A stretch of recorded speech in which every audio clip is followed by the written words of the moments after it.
മൂകാംബികയിലേക്ക് ഉടനെ പോകണം. പക്ഷേ എങ്ങനെ പോവും? അവിടെ പോകാനുള്ള വഴി എങ്ങനെ മനസ്സിലാക്കും? ഓക്കെ, ദേവുട്ടി മേഡത്തിനെ കണ്ടാൽ മൂകാംബികയിലേക്ക് പോകാനുള്ള വഴി തെളിയും. പക്ഷെ അവിടം വരെ പോവാൻ നല്ല കാശ് വേണമല്ലോ. പക്ഷെ അതെങ്ങനെ?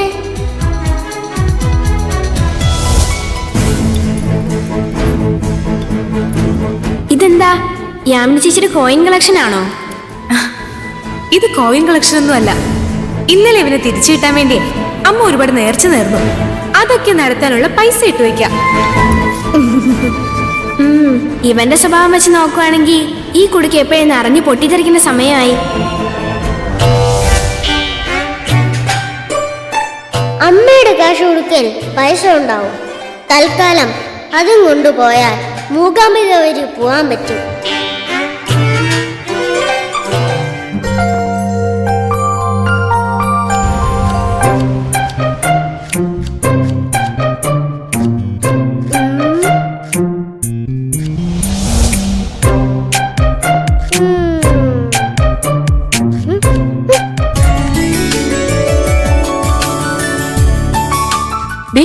നീ ഇതുവരെ പച്ചക്കറി അരിഞ്ഞു കഴിഞ്ഞില്ലേ?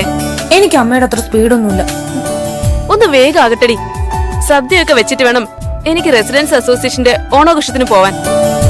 ഇടയ്ക്കൊക്കെ ഞാൻ അടുക്കള ജോലി ചെയ്യുന്നത് അങ്ങോട്ട് വന്ന് കണ്ടു പഠിക്കണം. അപ്പൊ തനിയെ സ്പീഡ് ആയിക്കോളും. വല്ല വീട്ടിൽ പോയി ജീവിക്കേണ്ട പെണ്ണ. ആ, വല്ല വീട്ടിലേക്കും അമ്മയ്ക്ക് എന്നെ പറഞ്ഞയക്കാൻ അതിർത്തി. അങ്ങനെ ഇപ്പൊ എന്നാരും വല്ല വീട്ടിലേക്കും പറഞ്ഞയക്കണ്ട.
ഞാൻ തിരുവാതിര കളിക്കുന്നില്ലേന്നോ?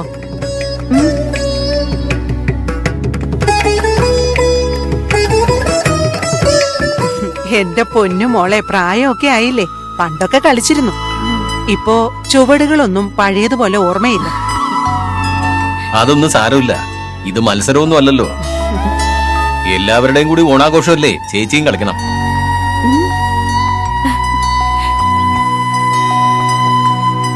ചെറുപ്പത്തിൽ എപ്പോഴോ ചേച്ചി ഈ മുറ്റത്ത് തിരുവാതിര കളിക്കുന്ന എനിക്ക് ഓർമ്മയുണ്ട്. എത്ര കാലമായി അതൊക്കെ ഒന്ന് കണ്ടിട്ട്. ആ അതൊക്കെ ഒരു കാലമല്ലേ. മാധവന്റെ അച്ഛനും മാധവനും പോയതിനു ശേഷം ജീവിതത്തിൽ നിന്ന് ആഘോഷങ്ങളെല്ലാം പടിയിറങ്ങി പോയതാ.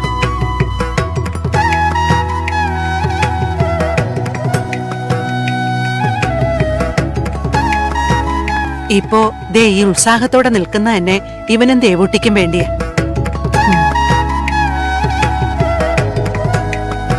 അതെ, ഞങ്ങൾക്ക് വേണ്ടിയാണ് മുത്തശ്ശി ഇങ്ങനെ നിൽക്കുന്നതെന്ന് പറഞ്ഞല്ലോ.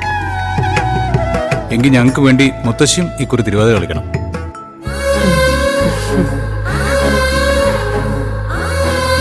എന്നാ നീയും വാ, നിനക്കും പറ്റുന്ന പോലെ ചൂട് വയ്ക്കാലോ.